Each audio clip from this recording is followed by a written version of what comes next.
Bergdís, Hamar Þór komnar í undanúrslitin í bikarnum. Ekki tilfinningin góð? Jú, bara mjög gaman sko. Það gangi aðeins betur í bikarnum heldur en í deildinni. Þannig að það eitthvað jákvæmt sem við tekið með okkur.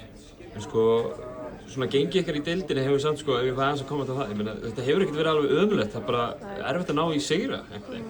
Samanlega því? Já, einhvern náum aldrei bara að klára leiki, eða þú veist, inn í helleika leikjum og svo kannski bara, þú veist, eins og leikir í síðasta vikudag. Bara erum ekki með svona endakall, eða skilur. Ég keppaði ekki í undanúrslitum í þessum bikar, það er heldur betur bikarveldi sem þið mæti í undanúrslitunum en það er samt sem áður sýnt alveg í vetur að það er vel hægt að vinna þetta lið, það eru í 7. sætinu. Já, ég meina þetta er eini sigurleikurinn okkar, það var bara Keflavík, þannig að þetta er bara, vonandi getum við tekið eitthvað úr þeim leik og þetta í bikarleikum, en þær eru með geggjað lið og, þú veist, geggjað leikmenn í öllu stöðum, sko.